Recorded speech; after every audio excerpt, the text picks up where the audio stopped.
Thank you. Please sit. You know, I said to the others 2 seconds ago that there's no need for me to make a speech anymore. And I think that that is a statement and recognition that all that needed to be said has already been said.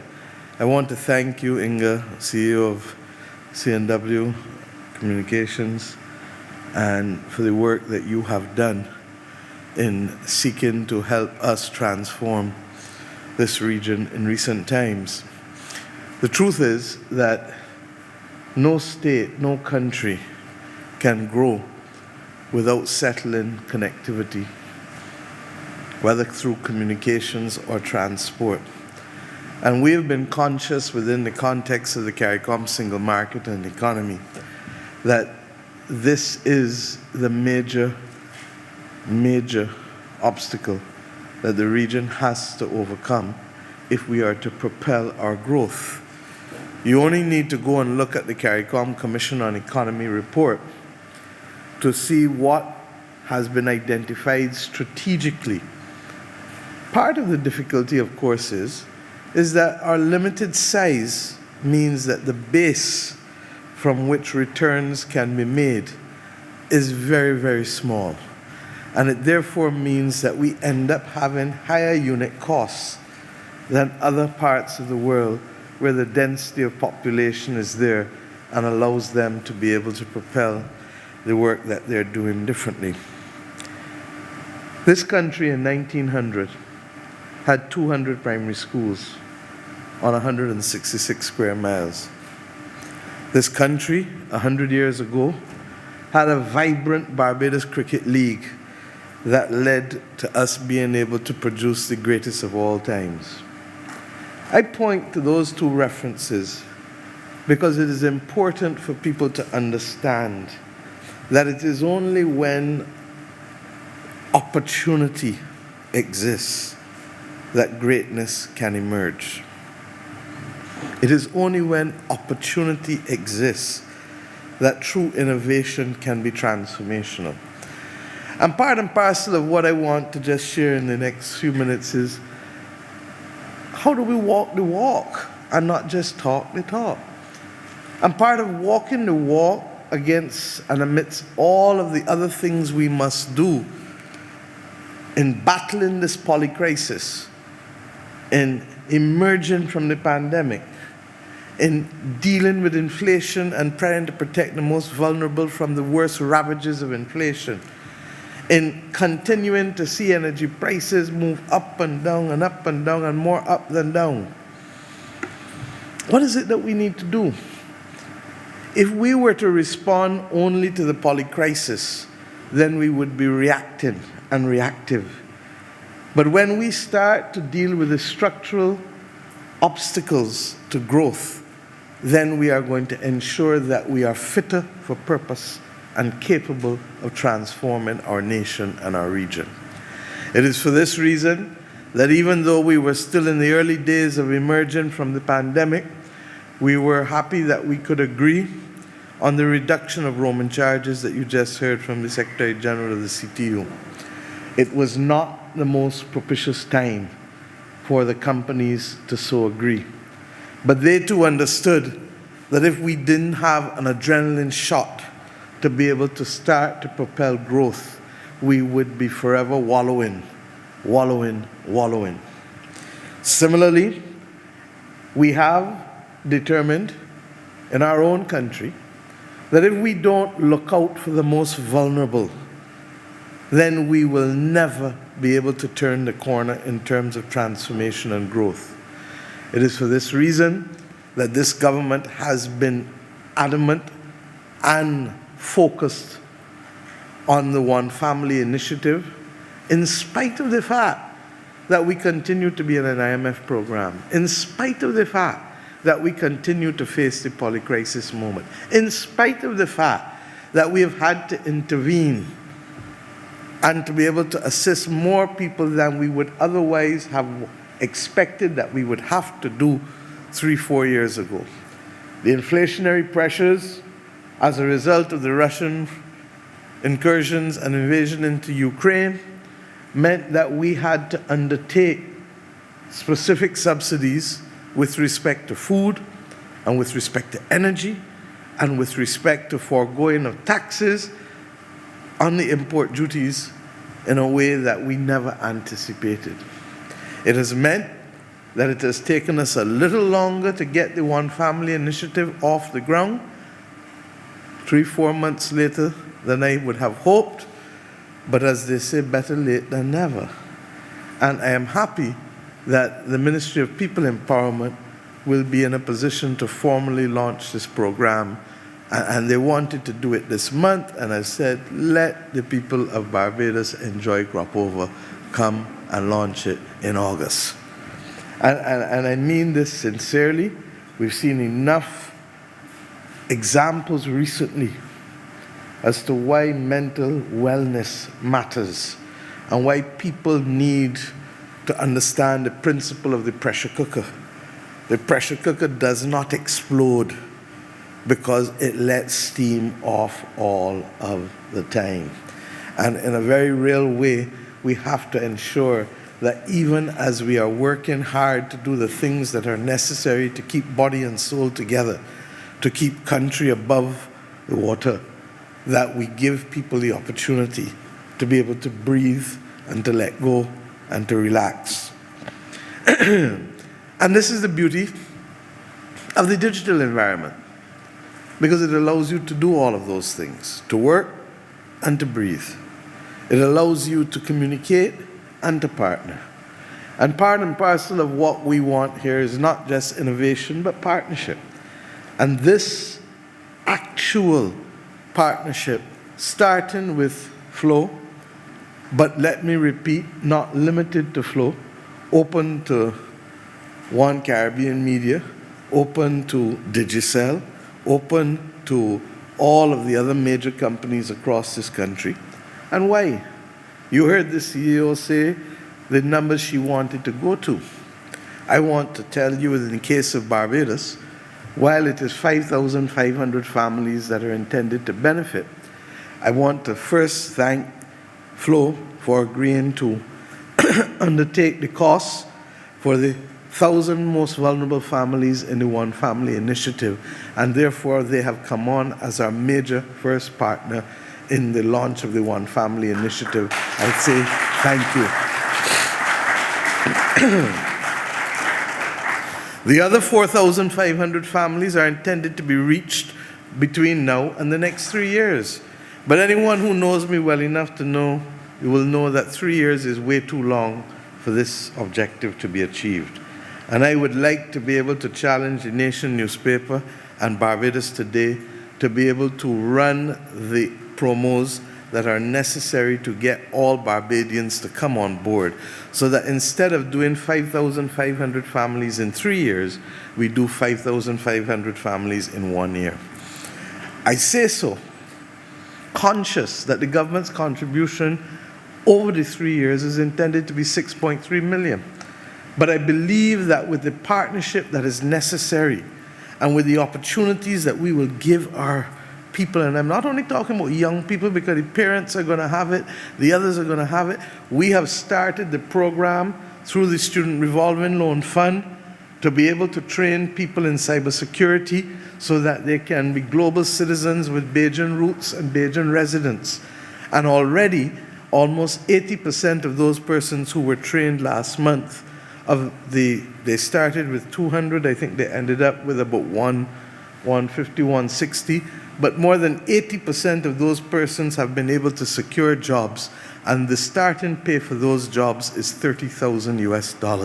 This government is not playing. We've made available 15,000 courses free of charge on Coursera, because every Barbadian who wants to learn must be able to learn. And with the partnership of JUMP, the ability to have the computers, as Cable and Wireless has said, the ability to be able to have the access to the internet, and the willingness of the individual to want to learn is the perfect partnership and combination to be able to secure people from a position of vulnerability to a position of charting their own destiny, or as our anthem says, to be firm craftsmen of their fate. My friends, this is critical because in addition to the program that we are repeating with the Student Revolving Loan Fund for that training, the government is also now about to start a program called StartWise, which will involve digital training as well with the opportunity for global jobs, but it must also involve a period of engagement and changing of mindset and soft skills in order to make you more attractive and valuable in terms of the kinds of work that can be exposed to you. That StartWise program is not just looking for kids coming out of school, but looking for people who have already left school and who for some reason, they may be on the block, they may be at home, they may be wherever, but for whatever reason, and particularly with the pandemic intervention, they have not yet collided with their purpose. And the government has said, we are going to give you those who have need for a second chance, you're going to get that second chance. And those who may even need a first chance, we will give you that first chance because you deserve to be able to plot your future, not just based on the economy of Barbados, but based on the opportunities that are available to you globally, because the digital highway is as important as the highway running from here, carrying us all the way up to Rose Hill in St. Peter. It's the same highway. One is rail and one is digital. And we have to be able to get people's mindset to understand that we are capable of greatness. When we talk about the internet today and we talk about the search engine, everybody uses Google and everybody uses the different search engines without thinking twice. But how many people figured that a boy growing up in off Darrell's Road, Alan Emptage, is who would have been responsible for creating the first internet search engine? That he chose not to monetize it was his choice, but it was the first. And in the same way, this country has created people who are the greatest of all time in other disciplines. I spoke just now about cricket. It is capable of creating the greatest of all time here, just as we did with Alan Emptage and others. The beauty is this initiative allows us to expand the numbers who are capable of giving us that chance. Because none of us in here know which little boy or which little girl is going to be able to do that. And if they don't have the opportunity, they don't have the chance. This is about creating the level playing field to give our people that opportunity to be global citizens with Bajan roots. My friends, we spend time in the Bridgetown Initiative talking about the reform of the Bretton Woods institutions because we need to be able to have international financial institutions that are capable of giving us our best chance at development, our best chance at transformation. There are other things besides money that matters. You've got to deal with the unfortunate vices of greed and selfishness. But on the money side of it, there are issues that we have to agree on. And we live in a world where the maximization of shareholder value has for too long trumped, maybe not the right verb, all that we need to be able to do to create a fair, level, and just society. The Bridgetown Initiative calls for the clear financing of global public goods.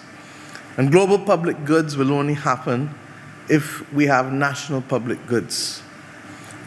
The World Bank has already accepted that the climate crisis, preparing and where possible averting the next pandemic, dealing with the consequences of fragility and war. But we in Barbados have been adding 2 each time we speak. And the other 2 are 1, treating to food and water insecurity, because that's a daily battle. And a battle that if we don't conquer, people can't withstand and can't live without food and water being given to them for long periods of time.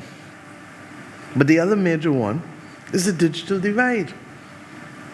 The digital divide. And I ask the question all the time, how many of us in this room could have withstood not having education at a critical time for 3 years in our life? Would we be where we are today? What would have happened to us? Could we guarantee the path that we have walked? The pandemic taught us that we need to be ready to be able to teach in any and every environment and in any and every platform, on every platform. And this initiative propels the government to being able to achieve that objective, not on our own, because having to manage all of the other things that we are managing would make it difficult, but through partnership and through recognition that on 166 square miles, where you're going to run to? There's nowhere to run. And therefore, if we don't take care of the least among us, we cannot guarantee the prosperity and stability of the nation for all of us. And that is a function also of global public goods and national public goods. This is a national public good. This is a global public good, bridging the digital divide. And I want to salute my minister, Kirk Humphrey, and the officers in his ministry for stepping up to the plate with Flo and allowing this to be a reality. And I want to thank Flo for agreeing when we pushed back on the speed from 60 megabytes MPS to now 125. And why? Because as I keep telling our people, we do not go for Cortinas and Fords anymore, with all due deference to the thing, but let us go for best in class. Because if we go for best in class, we give ourselves a fighting chance to compete and to be global and to be the best at what we do. And I thank you, Inga, and your team, all of them, Marilyn, Desron, all of you, for agreeing and understanding why the government took the perspective that it did.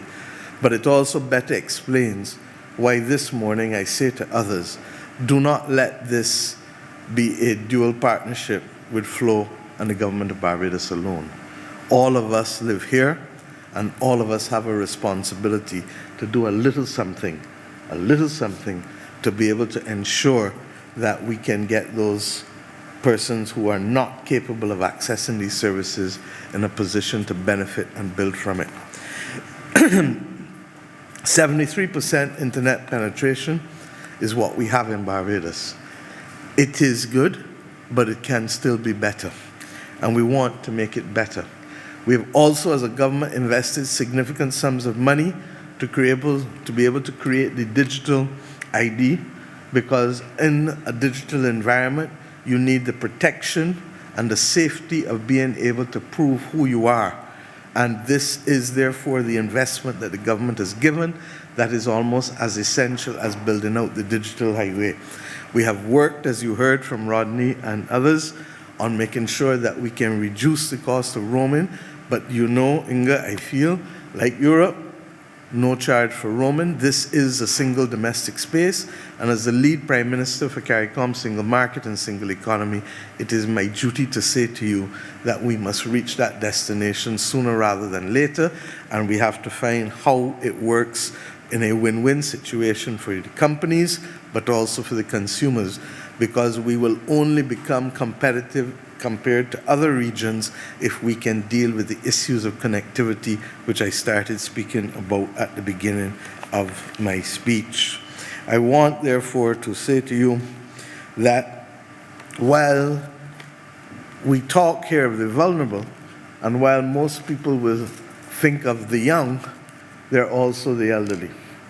And there's also the ability for persons who are living longer and longer to be able to become digitally literate in order to supplement their pensions. There is no country, and you're going to hear a lot about pensions very soon again, because we've now received the report from the NIS board, and after almost a year of consultations, in fact 11 months, we are in a position for the minister to address this matter shortly.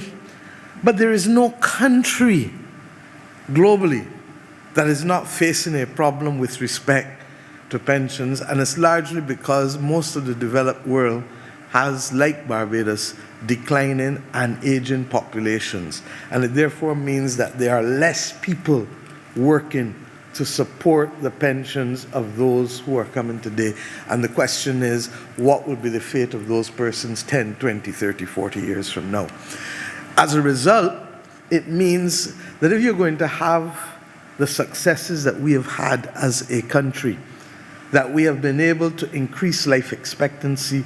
I think our numbers are now, 79 and 80 years old, which, quite frankly, when you look at other numbers across the world, Barbados ranks at among the highest with respect to life expectancy. And if you're going to reduce, as we have done, child mortality, and if you are going to be able to have the levels of prosperity that we have had, then we also have an understanding as to how people can make themselves more useful and more capable of earning on a longer plateau. It may be, and we accept, that even though the body may not be able to do the things that it used to do 20, 30 years ago when you reach 65 and 70, the brain is still active for most people, and the wisdom and the experience that you have is worth more than we can even start to quantify. This digital platform means that you can be of use not just in Barbados, but across the Caribbean, across the Commonwealth, across the world. And we have, therefore, to use it. Kirk, they told me a story of one of your constituents who decided during COVID to learn Japanese on Coursera. The government paid for them courses, people need to use them. And in doing so, he has been able now to converse in a fluent way with the Japanese ambassador here. How many more global citizens with Bajan roots at all ages can we literally have if we just decide to jump high, not just aim high? Thank you. God bless.